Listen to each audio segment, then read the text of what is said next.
Yes, hello. Today we are going to learn the very interesting thing over here, which is healthy me and normal me. तो फिर what do mean by healthy me and normal me? अभी जैसे ये chapter में हम क्या क्या देखेंगे बेटा? Mental health and normal behaviour को देखेंगे, और फिर माल एडजस्टमेंट और abnormal behaviour, challenges face by adolescence. ठीक है. अब हेल्दी में नॉर्मल में मतलब जैसे कि आप कितने हेल्दी हो और कितने नॉर्मल हो, ये चीज़ के अब नॉर्मल के बारे में बात करेंगे ये चैप्टर में. ठीक है. तो भी स्टार्ट करता हूँ मैं. Mental health and normal behaviour. Mental health and normal behaviour, my definition. Okay, this is like thing.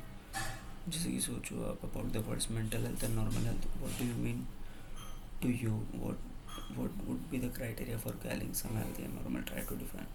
Misha is intelligent and physically fit, but she does not get along with anybody invariably ends up fighting them. Misha बहुत intelligent और physically fit है, पर लेकिन वो at the end लोगों से झगड़ा करने लग जाती है. Akram cannot manage his anger.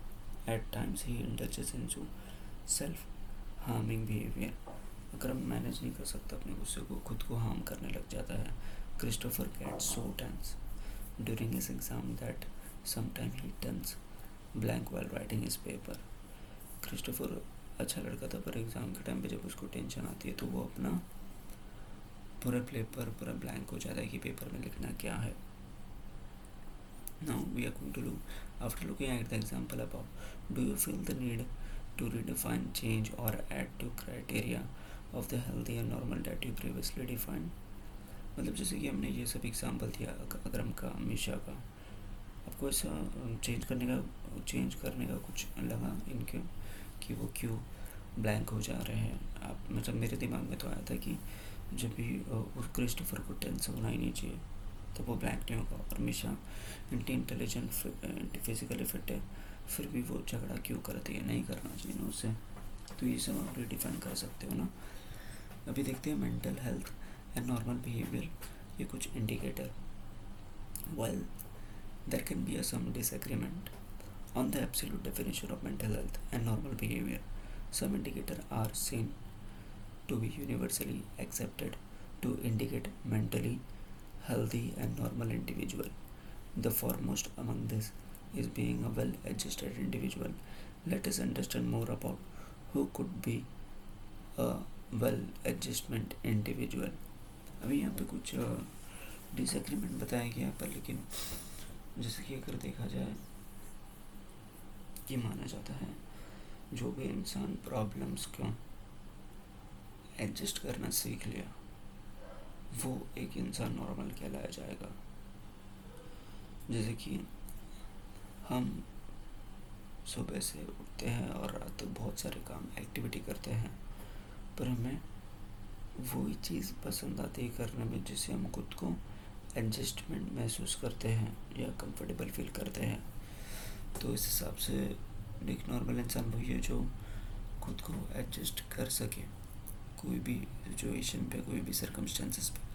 Well adjusted individual, my understanding activity to following are few example are well adjusted individual. Examine this example and try to come up with some criteria of well adjusted individual. Manisha experienced a breakup recently and went through a lot of emotional turmoil for some time. However, she managed to get over it and successfully concentrated on her studies. देखो मनीषा बहुत experience थी. उसका breakup हुआ था recently. वो emotionally बहुत upset भी थी, बल्कि वो कैसे भी करके मैनेज करके अपने पढ़ाई में कॉन्सेंट्रेट करने लग गई. ठीक है. Samuel was insulted by his teacher in front of entire class. He felt very bad about it and even cried for a couple of days. Soon he got over it and went back to his normal routine. देखो Samuel को ना पूरे class में उसके teacher ने बहुत बदनामी की पूरे क्लास के सामने, और वो कुछ दिन तक रोया और फिर उसके बाद में बैक टू द लाइफ आ गया. Rustam parents trust and support him. They give him freedom. At the same time, they hold him accountable for his action. Okay. Rustam understand their concern and respect them. Rustam won a relationship with his parents. Geeta doesn't want to change dancer career because she knows that she cannot dance well. At the same time, she knows that she is good in language, so she can take up a career in language teacher or translator or a journalist. वे गीता को मतलब उसको ना dance में career नहीं बनना था, क्योंकि उसे डांस नहीं आता था ना, पर लेकिन लैंग्वेज में अच्छी थी तो उसको ट्रांसलेटर ये सब बनना था फ्यूचर में। ठीक है, तो यहाँ पे हम क्या देख रहे हैं कि लोग अपने भी मतलब ये जिन जिन जिन भी एग्जाम्पल्स हमने देखा, ये लोगों को खुद के बारे में बहुत अच्छे से पता है, इसके लिए वो लोग खुद को एडजस्ट कर पा रहे ना। तो उसका मतलब क्या हुआ कि well registered person are that person who knows them very well from inside. Yes, what according to your criteria well registered individual? Well registered individual, some criteria, as you might have inferred from the example above, there are 5 criteria of well registered individual. दो 5 criteria ये well educated individual के हैं। ठीक है, realistic perception of self and the world, first criteria, openness to new experience, second, high emotional intelligence, third, capability to maintain healthy relationship, fourth, high self-esteem. Beside this criteria, there are some other criteria of well-adjusted individual like expressing gratitude, kindness and sharing, accepting success and failure as a part of life. ठीक है, as a part of life. Let us take a detailed look at the 5 criteria mentioned above. ठीक है, अभी ये चीज़ के बारे में हम ध्यान से पढ़ते हैं। पहला, realistic perception of self and the world. ठीक है, Majabin and Sheena were good friends. Majabin plays a lot of trust Sheena and however Sheena betrayed her. ठीक है, मतलब माजाबिन और ये लोग दोनों बहुत अच्छे दोस्त हैं, पर एट द एंड मतलब जो माजाबिन है ना उसने धोखा दे दिया, betrayed her. ठीक है, Majabin felt very sad about it. Sheena ने उसको धोखा दे दिया और शीना को बहुत बुरा भी लगा और बहुत अपसेट भी थी। However, she soon realized that the world is full of different kind of people. Things will not necessarily happen as she wishes. She realized that, well, trusting somebody can be her choice. Nobody can guarantee that the other person will reciprocate. Like Majabin, well-adjusted individual, accept the world as it is without having unrealistic expectation from other, so their relationship are more easygoing and comfortable and conflict-free. They are aware of their strength and weakness. They have realistic perception of themselves and their world. Okay, they can use the strength for betterment and they can modify and accept their weakness. As a result, they develop a deeper capacity to deal with their life more effectively, so life becomes more manageable for such individual. देखो, realistic perception self and world में क्या है कि आपके साथ जो भी दुर्घटना घटेगी, मतलब जैसे कि जो भी प्रॉब्लम्स अगर आपके साथ होगा तो उसे आपको दिल पे लेने का है। मतलब एक एग्जांपल से बोलेंगे, हर एक चीज़ को आप इतना भी दिल पे मत ले लो कि आपका काम बिगड़ जाए, वही बात है। ठीक, here is another example. Rahul is a good speaker.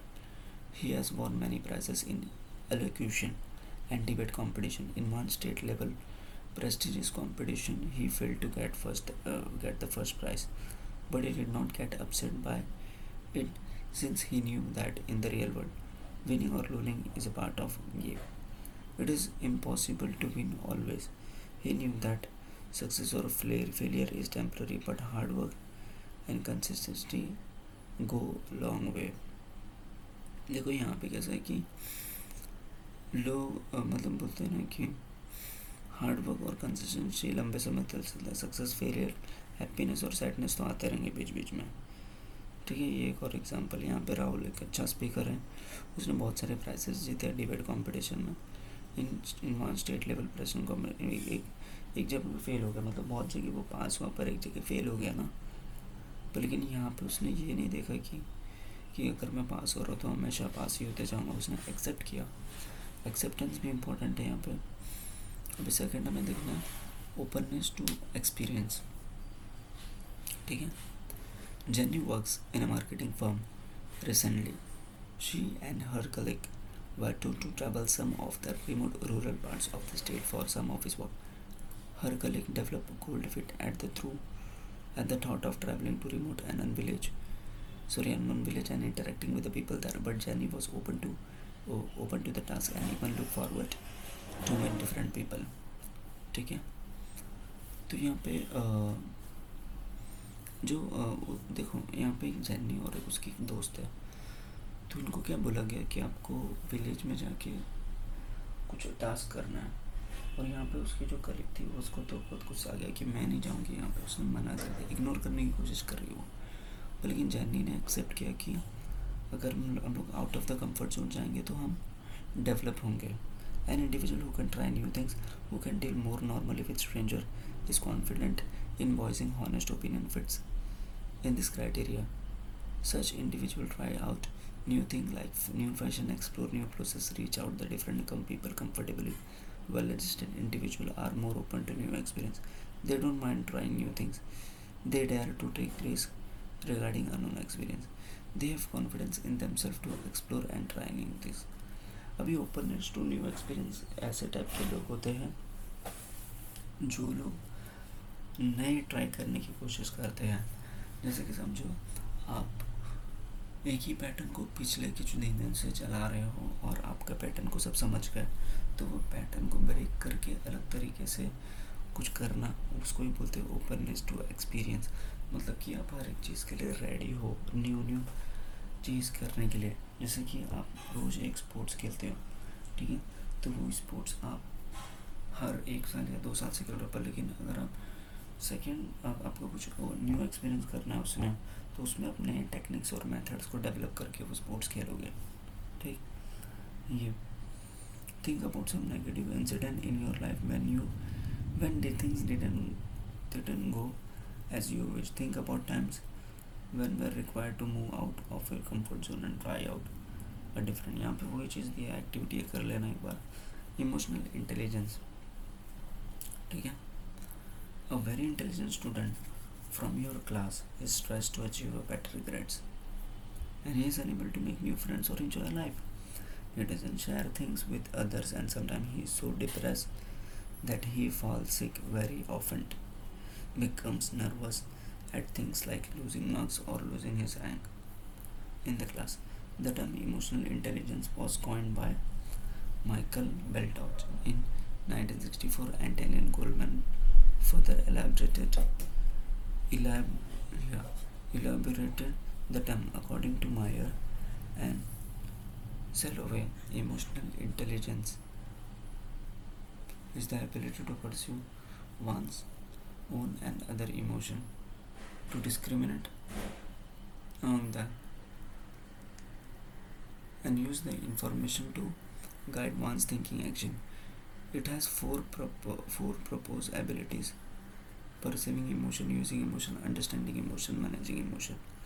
People with high emotional intelligence are well-adjusted individuals because they can deal with others and themselves in a better way. They can control their emotion and are able to handle the situation in an appropriate way. They don't get panic easily. As a result, they are able to come up with proper solution in a crucial situation. देखो यहाँ पे emotional intelligence मतलब ये होता है कि कोई बच्चा एकेडमिकली बहुत उसको रैंक 1 आ रहा है, पर लेकिन वो लोगों से बात करने में इतना हिचकिचा रहा है, इतना हेजिटेट कर रहा है, तो उसका कुछ मतलब ही नहीं है. उसका इमोशनल इंटेलिजेंस बहुत कम है. तो जैसे कि इमोशनल इंटेलिजेंस खुद के बारे में अवेयर होना, सेल्फ मोटिवेशन होना, empathy, social skills, self regulation होना, ठीक है. कॉम्पोनेंट्स, ये उसके कुछ कॉम्पोनेंट्स के बारे में बात किया गया, ठीक है. तो ये कॉम्पोनेंट्स. अभी यहाँ पे क्या बताया गया है कि इमोशनल इंटेलिजेंस बहुत ज़रूरी है आपके लाइफ में. अगर आपके इमोशंस इंटेलिजेंस स्ट्रॉन्ग रहेंगे तब जाके आप दूसरे के इमोशंस को समझ पाओगे. अगर खुद के इमोशंस को नहीं समझ पाए तो दूसरे के इमोशंस को कैसे समझोगे. तो first of all you need to understand your emotion first, then you need to apply in others life. अब ये कॉम्पोनेंट्स के बारे में पढ़ते हैं. Nowadays, emotional intelligence is given more importance than scholastic intelligence as it helps normal adjustment of the individual. ठीक है. Components के बारे में देखेंगे. इमोशनल इंटेलिजेंस के पास कितने कंपोनेंट्स है बेटा? 5 components. Self awareness, self regulation, self motivation, empathy and effective relationship. ठीक है, अब एक एक करके हम देखेंगे। सेल्फ अवेयरनेस, नाम से समझ में आ रहा है खुद के बारे में जान। Are you aware of your strength and weakness? Can you describe your efforts to overcome your weakness and enhance your strength? This ability is called self-awareness. It is the ability to recognize and understand your own emotion. ठीक है, तो यहाँ पे self awareness मतलब खुद के strength और weakness के बारे में आपको पता है। अगर पता है तो उसको आपको पता है कि कैसे आपसे यूज़ करना है। सेल्फ रेगुलेशन मतलब just imagine you are a stranger and you are feeling like crying aloud.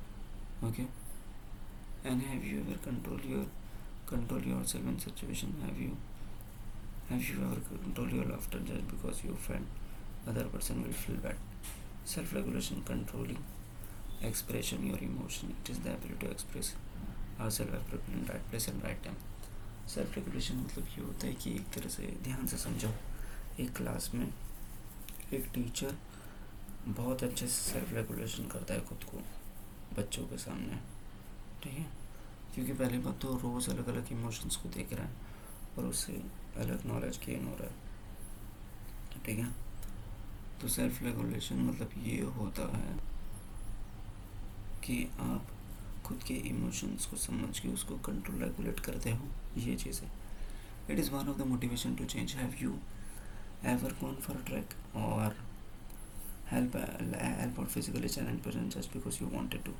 Self motivation is doing a particular thing just because you want to. You are setting the goal and try to seek it without any external reward. You enjoy that task so much that you forgot your inhibition. Self motivation मतलब देखो क्या होता है कि कोई भी इंसान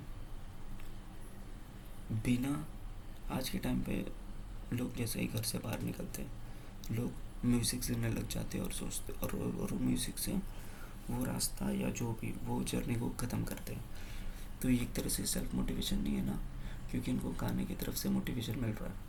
तो सेल्फ मोटिवेशन वो है जो आपके अंदर से आ रहा है बिना म्यूज़िक के। आप चल के बताइए, तब जाके माना जाएगा self motivation. Empathy, have you ever cried when your friend has? Empathy मतलब वो कि जैसे एग्जांपल कोई किसी घर में मर गया और आप उसको एम्पैथी दिखा रहे हो रो के। ठीक है, सोशल स्किल्स तो आपको मालूम है कि have you ever worked corporate in team?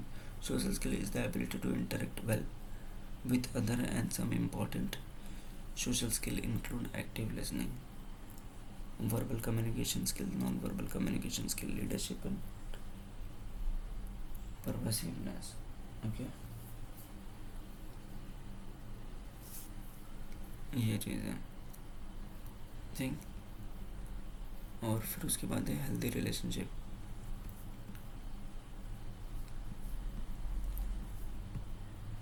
Have you ever express yourself openly to your friends and family? Have you ever helped them out in a critical situation? Have you ever made them feel special? These are some way to maintain healthy relationship. Every relationship is a dynamic living experience. It is the treasure we earn by putting special efforts. It occurs when we honor difference and accept others as they are. It includes respecting personal spaces. Such individuals express their concern for others and don't blame others for their mistake. They do forget and forgive mistake of others and move with the flow of life. Following image illustrate few important aspects of healthy relationship. Healthy relationship मतलब ये होता है कि कुछ लोग ऐसे होते हैं दूसरों को माफ़ करके आगे बढ़ जाते हैं, वही बात पे नहीं टिके होते हैं। सेल्फ एस्टीम मतलब बहुत, it's a very interesting topic हो गई हो। Like self esteem, do you like yourself? Are you comfortable with yourself? It is your sense of self worth and personal value. It is called self-esteem according to Rosebud 1965. It is your attitude towards yourself. People with high self-esteem are liked by all and attractive. They have better relationship and they make better impression on other. People with high self-esteem take initiative and are happy. Those who have high self-esteem show characteristics like confidence, assertiveness, positive outlook, ability to express themselves. अब ये self esteem, अगर आप अपना time table और अपना काम खुद से करके लो तो आपका सेल्फ एस्टीम ज़्यादा है. सेल्फ एस्टीम आपका काम जब होगा जब आप खुद को ध्यान नहीं दे रहे हो और खुद के काम को भी ध्यान नहीं दे रहे हो. ठीक है, ये है. देखो यहाँ पे इमेज में बताया गया.